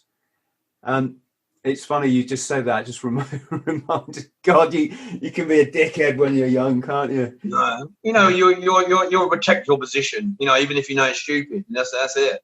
I worked in Amsterdam doing these, cocaine. I even ended up in Cambodia. In a go down with I think it was 28 tons of weed, packing it with them to send back. So it's been quite eventful. Enlighten us about this if you can, because I remember having been full on the dance scene back in the day, and quite an interesting time for lots of us, But then the pills went shit. It's some kind of chemical synthesis. It wasn't the ecstasy that made the rave generation so popular. And then the speed went shit, right? My theory is The ecstasy was because that tree that comes from Cambodia had all been chopped down. And the base was because I reckon the British government banned the mass sale of the chemicals you needed to make it. Do you know anything about that? Well, you know what, I think with the speed, it's a derivative of an APAN. It's a cleaning product, yeah. It's called APAN, and that's quite. If you go to China, you can get tons and tons of it. I don't think there's ever been a shortage of that. Only it may be an embargo if they stop that at that particular time. But APAN is a cleaning product that makes speed. It's quite a process, but the only time it ever goes down is when you've got greed. They make it into blocks, and then what they then bring it over, and then it comes in a paste. You then make that paste into 5 or 8. Now, what started happening, because there was an influx of ease, they then started making that 4, 8 into 16, and it sort of diluted it. It's the same as cocaine. When cocaine used to come in, it used to be about 84%, 86%. And then what happens? You got greed came in, and then what happens? You then got people repressing. So they repressed it. So they put 1 key, they then repress it into 2 or 3. But if you say like it's 8%, it then goes down and goes down and goes down. The time it hits the street is about 12%. And I think the cocaine on the street now is about 6%. So you're still spending exactly the same money. It's got all this, they press it with like Novocaine and stuff, don't they? And Novocaine, Magic. Magic is a paracetamol. And what happens when you press it? It leaves a shine and it leaves a vein for it. So when you open a tequila or cocaine, you can only see the layers. And what that did, that sort of replicated the layers, and it gave you that shine. So they just assumed it came all the way. And what they used to do is wrap it up in balloons. And then they stamp it. So it looks like it's actually original, come all the way. That's what they do with repress. As far as the E's were concerned, with the E's, they would, you would get 2 or 3 points when they first came out of MDMA speed and then a little bit of mix. But what happened as the greed takes over and it started going into the rave scene, the demand was so immense. The way it started doing, instead of putting 5 or 6 points into an E, because it takes 10 points to make an E, yeah. So you have 5, 3, and 2 mix, yeah. But what happened? They started then putting 2 in there, and what happens when you put a tester in it? You test it, it still goes mauve. And then people assumed that they were getting a buzz, but what they needed then was they needed to take 1. They now had to take 2 or 3, because what the pushers said is, and they said, well, because your immune system is getting used to it, you now have to take more to get that same high. So it's the same as heroin. As you use heroin, I've used heroin before. You use heroin, and all of a sudden that buzz goes. You need a little bit more, a little bit more, a little bit more. And it's the same with cocaine. I remember starting cocaine and loving it, dancing, making love, and all of a sudden, after a few months, I was on my own. I didn't want people around me. I wanted the lights off. I'd do coke, the light would go off, and I'd be walking around the house like that, listening. I was so paranoid with the noise, and it became something that was so brilliant, and I found it to something that was really becoming psychotic and psychosis, in me. And it took me like 20 minutes to walk to the toilet, and I was walking so slow. And that's what my life deteriorated to by taking drugs. And I try to show that when I talk to kids now. So, it starts good. That's what drugs do. They lure you in, and then they take over you. And it doesn't become enjoyable no more. But what it does become is addictive, because every time you get bored, every time I used to get bored, I used to want to fix, and I had loads of money.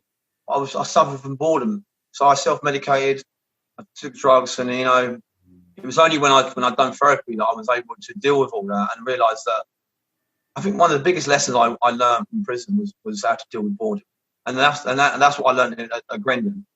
When I first went to Grendon, I couldn't understand why there were so many plants. There was plants everywhere, plant pots everywhere, and the place was immaculately clean. It was the cleanest place I've ever been, apart from myself.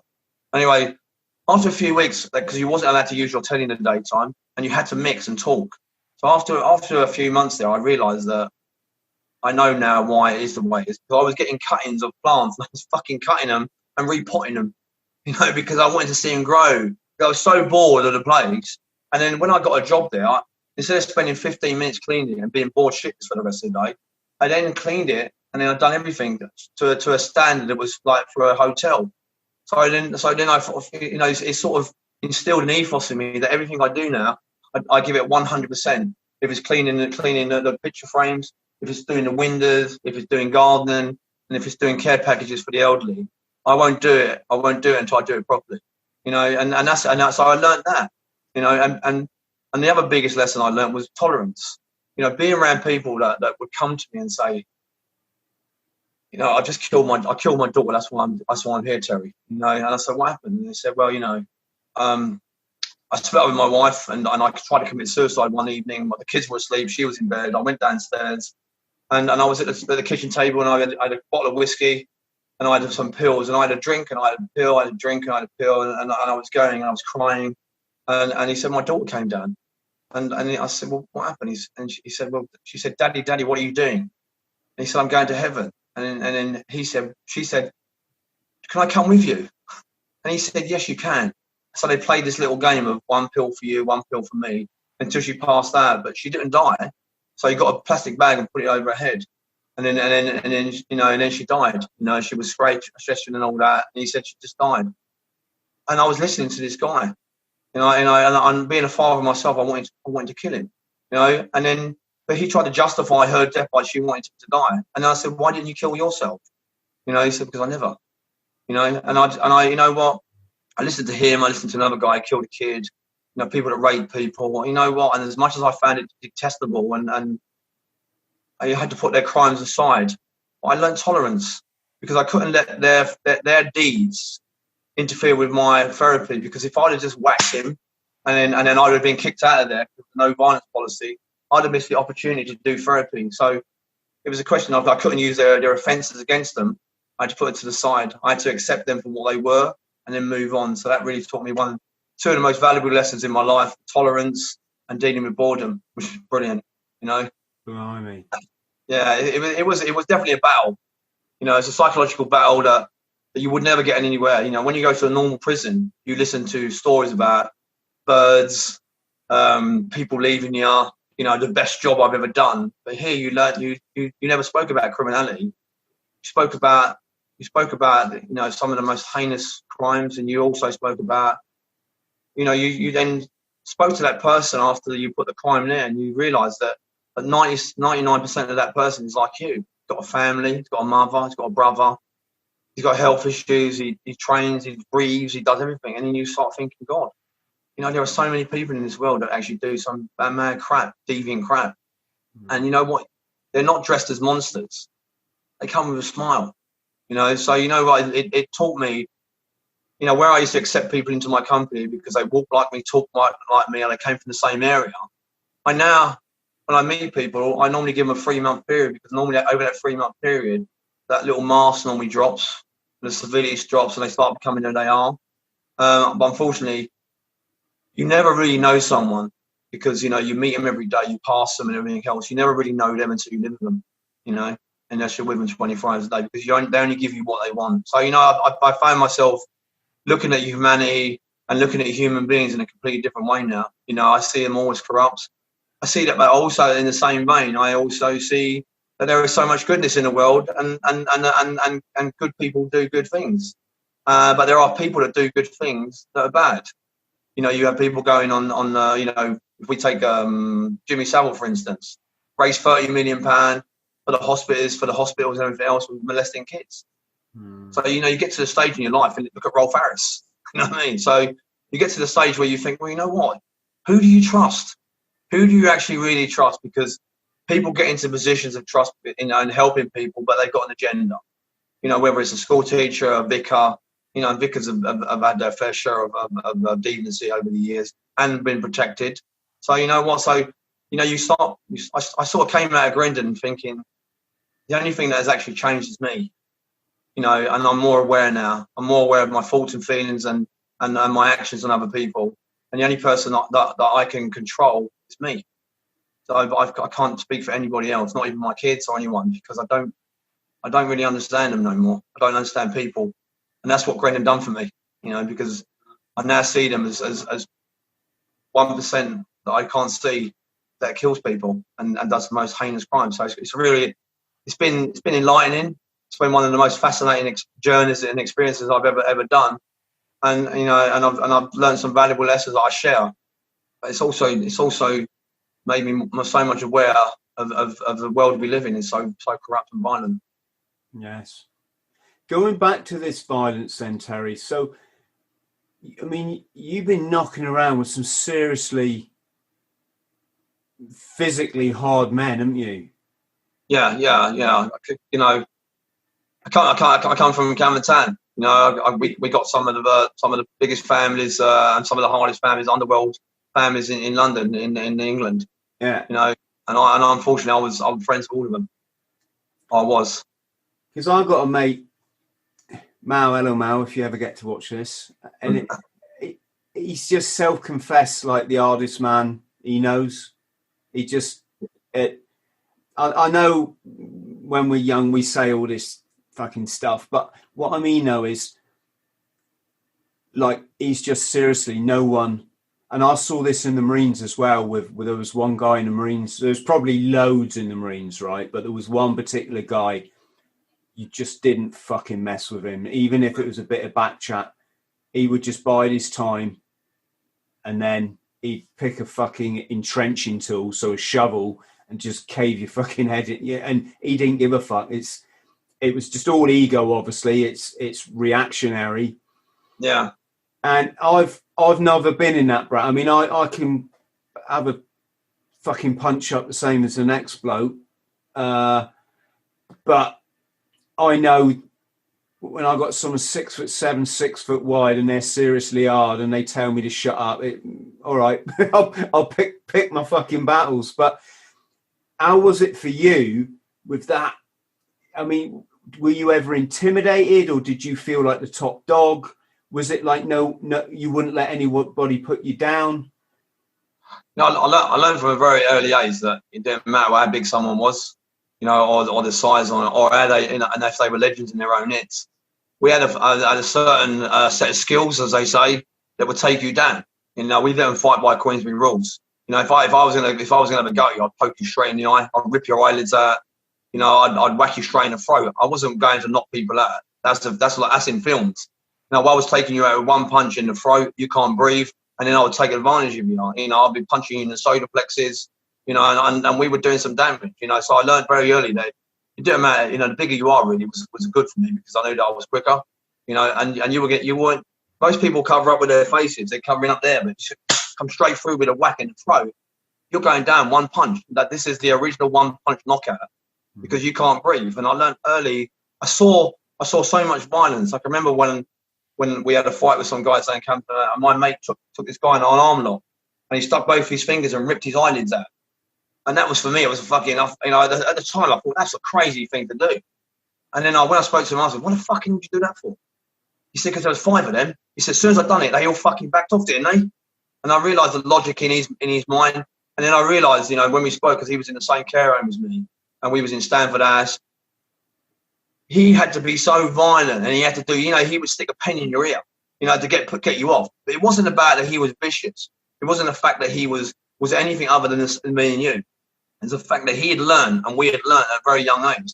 You had to be the most violent to get it off you. If you put that persona out and you projected that I would do anything what it costs to fucking get you away from me, then you're not going to pick on me. So when we was in kid zones, they learned very early that you only fuck with us the first time we went in there. You couldn't keep doing it to us, because you're going to get your bollocks chopped off. You're going to get a punch in the throat. Your eyelids going to go out. You're going to get a pin in your ear, because we were prepared to do that. But what they did, they picked on the other kids, and you know what? Their loss, unfortunately, was our gain. And you know what? In that world, it was dog eat dog. I wasn't in the position to protect other kids from getting beaten and everything else, and get molested and everything else. I was only there to look after me and look after my pal, and we looked after each other, and that's what we did.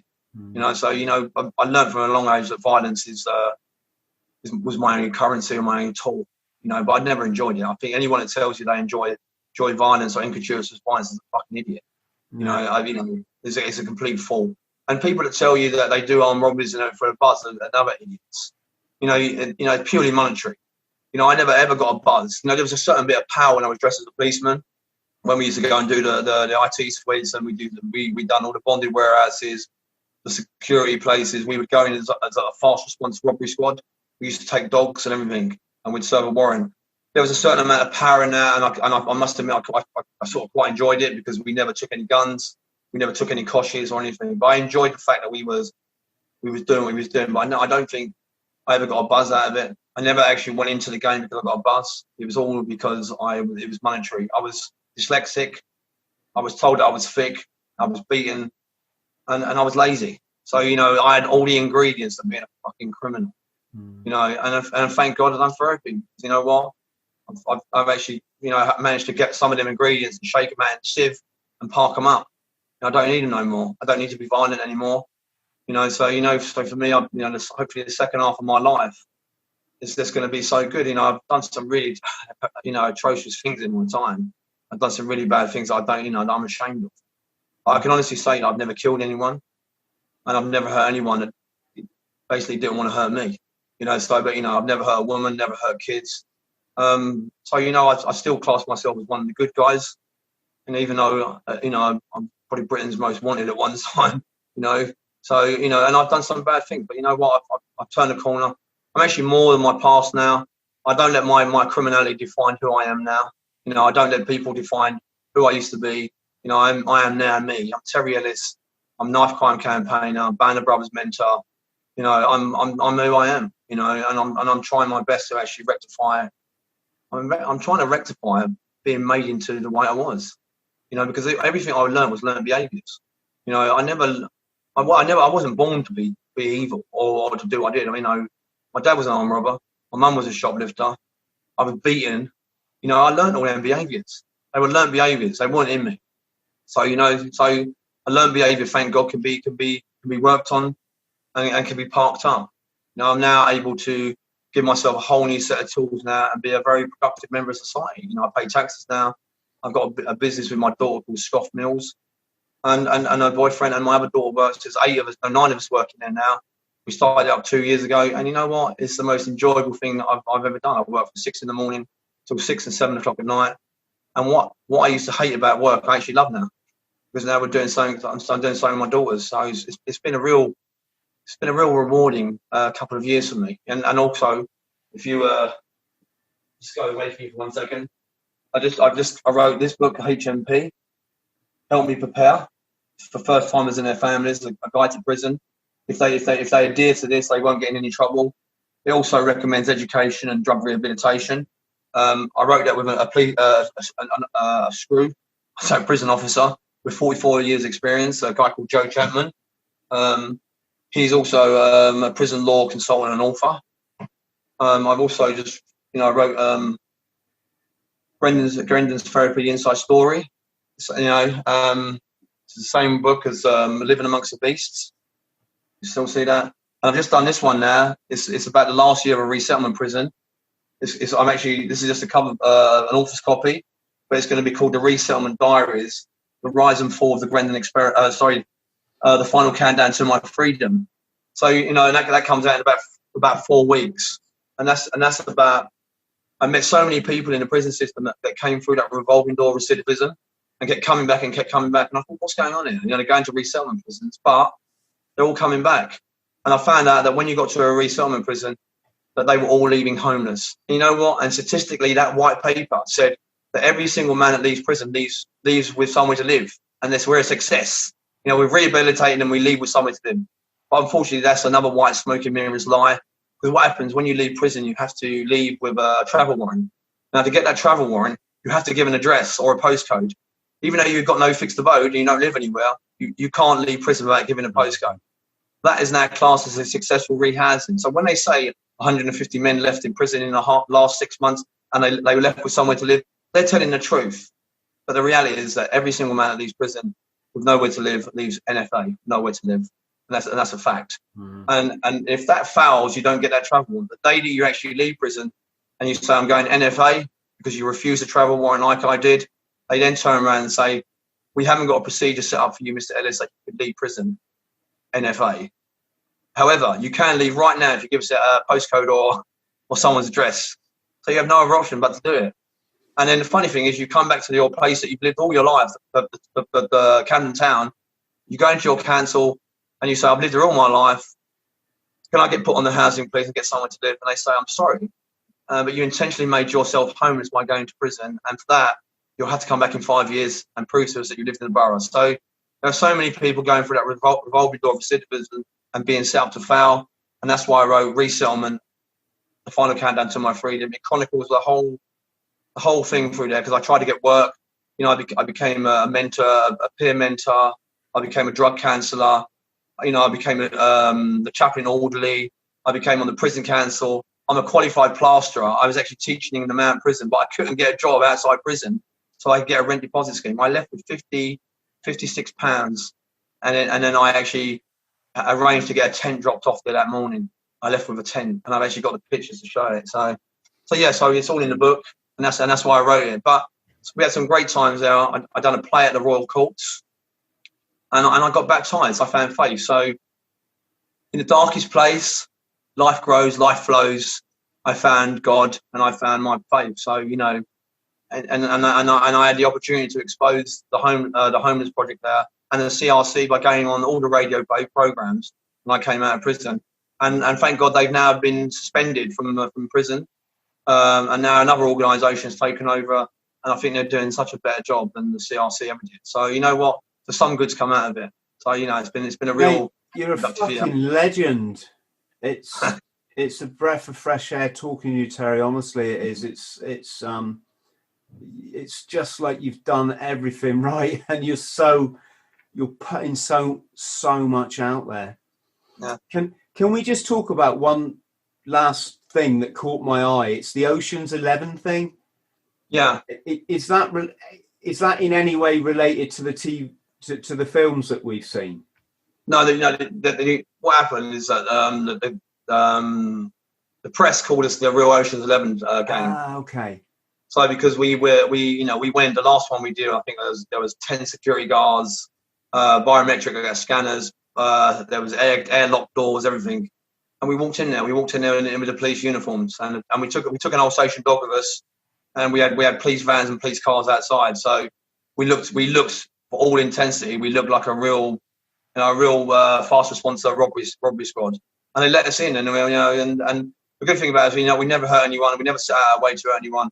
We just said, look, for our protection and my officer's protection, I'm going to cuff everyone in. We have information received that someone was coming in through the roof and they was dressed as a security guard, and then so we have to cuff everyone here until I find out who you are. And so we cuffed them all. They was pretty. That was okay. I put them in a stairwell, and then we brought in our other guys, and we took out all the motherboards. But I think we was in there for an hour. What was the bounty? What were you after? Motherboards. They're motherboards. They're worth $125,000 or pounds. And we supposedly took £5 million worth of motherboards. Sorry, Terry, for stupid people like me, what motherboard means computer to me, right? Right. So if you got a server, you got a server that does a whole block of flats. Now okay. that server would be that big and it'd be on the floor, wouldn't it? Now what happens when we go into these big IT suites? There's 300 rooms in this place. And what they've got these big computer systems that actually run, they're mainframe computers. They run countries. So they run this country, this one runs that country. And what we did, the information on here was enough to run one country. So they're $125,000. So we just undone them all and we took them. So I think we took about £5 million worth. And then we walked out of there, and I got arrested about a year later. One of my friends got arrested on a different thing, but he had a police uniform. He then I was in a known associate of his. Police put two and two together and showed my face, and then next thing I knew, they were queuing up to say, that's him. That's the guy that knocked on the door. That's the guy that done all the talking. And that's the guy that orchestrated, because they said I orchestrated everything. So, all my codees got 10s and 11 years, and they all went not guilty and got found guilty. I got nicked a year later because I was on the run. And I went guilty thinking I'd get 9 or 10, and they gave me 17 years for being the ringleader. So I was quite shocked because we never used any firearms. But you know what? I'm so thankful for that prison sentence. I'm probably the only person in the history of prison that would say, prison saved my life. Prison was the best thing that happened to me, and prison made me the person I am today. It didn't rehabilitate me, because rehabilitation inside prison, unfortunately, doesn't work. It's a tick box scenario thing, and people will say it works simply because they have to do that to get out, and they have to say that in front of the probation officers. But the thing that does work is therapy. The 2.5 years I spent in therapy changed my mindset, my thinking, everything else. So you know what? I can only say one of the best experiences of my life, one of the most life-changing experiences. I dealt with the past to create a better future, and it does work. And that's why I wrote the book, because I wrote the book because of all the epiphanies. I hated being there. I hated the deviant mafia. I hated the democratic community because it wasn't a democratic community, because I could be voted out there by them. And I explained all that all the way through, but also all the way through the book, I also explained the epiphanies I had, the life-changing epiphanies of epiphanies. There's quite a lot of epiphanies, and I'll tell you about boredom, conflict resolution, anger management, embarrassment, ego, hedonistic lifestyle, and all the things I knew about my criminal belief system, and how I eventually conquered all of them. And now I'm, instead of me being susceptible to them, I'm in control. And I always put it down to, there was a voice in my head that always really powerful, and there was another voice here that was really weak, and that was God. That was God, because the kingdom of God is inside us, and the devil was on my fucking shoulder all the time, and he was really powerful. Go on, just go and do it. Whack him, do this robbery. And then when he spoke, he was so mild on me. But as I got in more control, and I found out who I was and everything, his voice went straight up, his voice went down. So now when he speaks and he says, go on, cheat on the girlfriend, take some drugs, have a drink, I say, I've acknowledged you, now fuck off. And this one comes and said, Terry, don't swear. It's not good for you. You could have handled that a little bit better. I said, I'm sorry. What are we doing today? It's going to do something good. So you know what? The voices have changed. The power dynamics have changed. And so have I hope. Because the perception of change throughout the prison system is rife, unfortunately. Gosh. Well, I hate the word redemption. But that is quite an appropriate word. Yeah. In one respect, the motherboards, Terry, were they easy to get rid of? They've never found them. There's a £5 million confiscation order out on me at the moment. No. If you want to email me a treasure map, my boy would love that. Do you know what? The good thing is that they put it down to 1 million, and then they put it up to 2 million, and then they put it up to 3 million and down again. And then JP Morgan took out a private prosecution against me for 5 million. So I can only assume it was 5 million. They've never recovered anything. I did have at one stage MI5 come to visit me when I was in Wandsworth. They never told me who they was. They said, all we want to know is was it a foreign firm that actually instructed you to do this, and were they Russian? And I said, no comment. And they asked me loads of questions and everything else. I think it's the reason why I got 17 years, because I didn't cooperate. And then in the death they told me to fuck off, and then they left. And then I asked the officer, I said, who are they? He said they were never here. He said, that's all you got to know, they're never here. I said, what do you mean they're never here? He said, they're government. I think they're MI5. And I thought, that's crazy. You know what I mean? And I never thought nothing of it after that. And then when I went to court and I got 17 years, I realised that they had put the word in that no matter what, this guy is not going to reap the rewards, and he's not going to come out and tell his story for a very fucking long time. But you know what? It done me the world of good. So you know what? It is what it is. How many years did you serve of that one? 8.5. Okay. Well, sorry, 8 years, 4.5 months, every day of it. But as I said, it was a life-changing experience. Probably one of the best experiences of a prison sentence, because you know what? I learned so much. I'll just tell you a little story about one thing before my criminal values were so intense. And I would protect my friends to the ice age, And I remember this guy coming in once, and he said, you're Terry Ellis, isn't you? And I said, yeah. He said, I know your mate, blah, blah, blah. He mentioned his name, and I said, yeah. He said, when I got out last time, it was only out one day, he said, and he put me on this bit of work. I nicked 30,000 quid. I gave him half. He said, he's such a great guy. And I said, you know what? I'm going to tell you exactly what happened. When you got out of prison, he said, I've got a bit of work for you. And he went, yeah. And I bet he said he couldn't do it himself. He went, yeah. And I bet he said he couldn't do it because he knew the people and he knew the area. And he went, yeah. But I bet he said he could drive. And he went, yeah. And I said, you know what? That is not a friend, my brother. That is a parasite. If that guy was your friend, he would have given you some money. And he'll let you go and see your family after you got out of prison, your kids and everything else. But all he did was use you. If you'd have got caught and got 15 years, where would he have been? He'd have been gone. You know, and that's when I woke up and I thought, you know what? That's me. I've done that. I've been used like that before. You know, but for, you know, on my other jobs, like people have come out and said, "So I've got a bit of brass, I can't do it, blah blah blah." But because I was a fucking idiot, and I would do anything for money, that's who I was. I was looking at myself, and I looked at this guy, and I thought, you know what? I've been away from my kids for so long because of my criminal bad licks, and I can't let it happen again. Brilliant. Can't. Yeah, Brilliant. Can't let it happen. Terry, let's call it a day there, because I've got a feeling we should chat again. And yeah, I'd be glad to, Chris. Got loads more to talk about, I'm sure. Yeah. Just stay on the line, mate, so we can just exchange a few ideas afterwards. Yeah.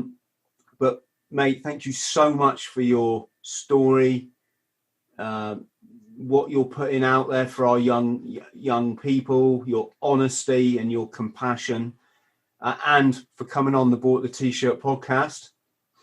Thank you, Chris. Just I'm blown away, man. I'm absolutely blown away, and I've thoroughly enjoyed our chat. Thank you.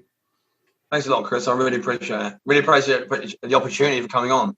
Oh, and also to all your listeners. Yeah, we're going to put all your links for your books below the video, and also the charity work that you're doing. So anything you want our friends at home to know about, just ping me all the links. Yeah, lovely. And to our friends at home, massive love to you all.